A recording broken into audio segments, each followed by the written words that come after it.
it feels almost like you need to talk about the Jean and Henry boss fights in conjunction to really get like any real meaning out of it, or to get like the full picture. Like honestly, like a big problem with these videos is that like I've been going back and forth and talking about like, you know, different boss fights and things that happen in the future, and I've kind of been like, should I have just done a video like over analyzing the themes of the entire game? Like doing it boss by boss seems like kind of a misstep in my mind.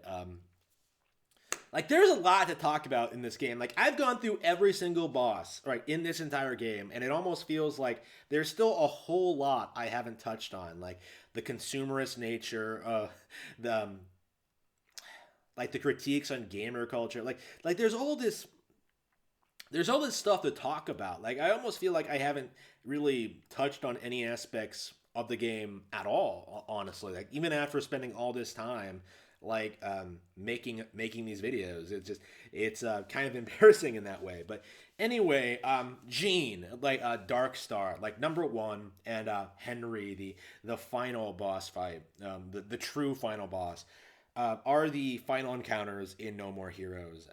Jean, a girl with ties to Travis's past and backstory and background, and Henry, some guy who just shows up at the end and just, I guess, sets up a sequel that's probably never gonna happen. I just,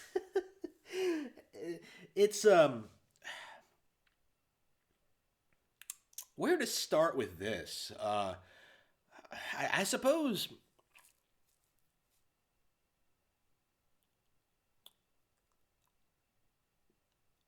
the main thing to talk about when it comes to like the Gene fight in general is that I think it kind of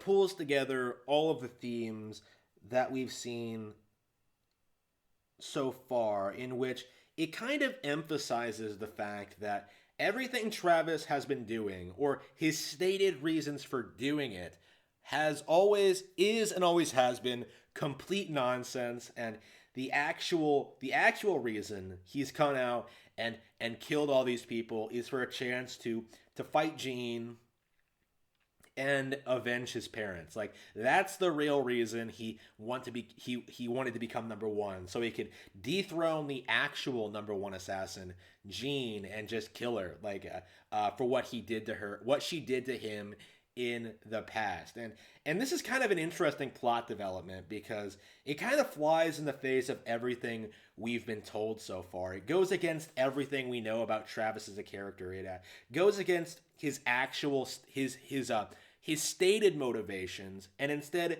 tries to present itself as this something that's completely serious. Like and it would probably be really easy for a pleb to mistake this as like a really mishandled plot development, or to mishandle like someone um, to mistake this as just a really poorly conceived idea that didn't wasn't executed very well, something like The Last of Us Part 2. But I think like most people kind of most people who have played the game, like most fans, kind of understand that like that's the point.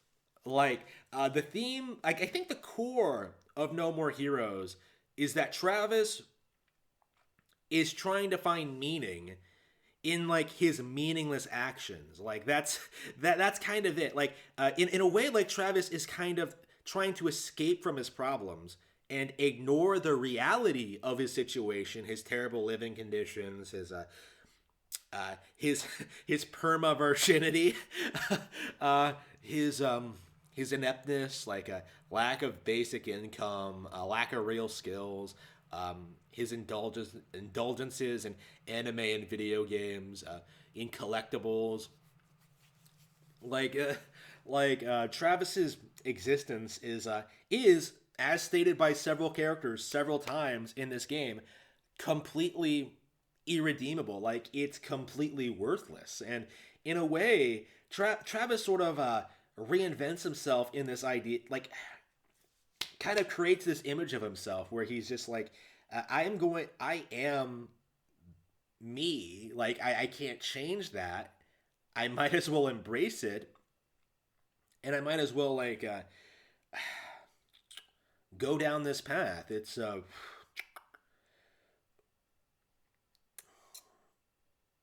So he falls into like this assassin's organization. He tries to make the best of it. And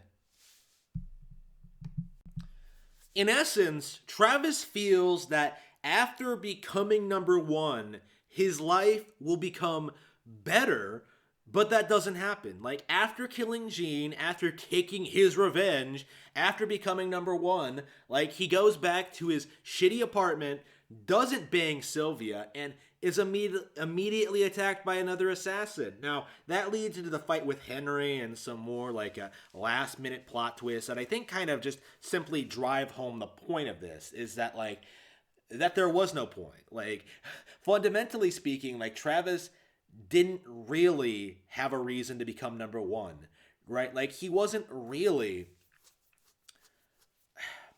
Killing Jean fundamentally accomplished absolutely nothing. Like, you can say that that was really important to him, that it means a lot, that it was something he cared deeply about, but then...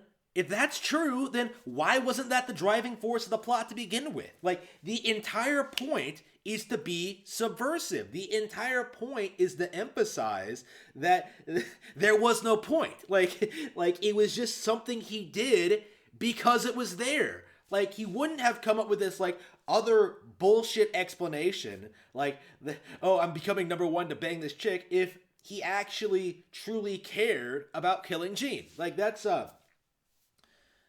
the reality. Like, that's No More Heroes for you. There's meaning in the meaninglessness. Meaninglessness. That's No More Heroes.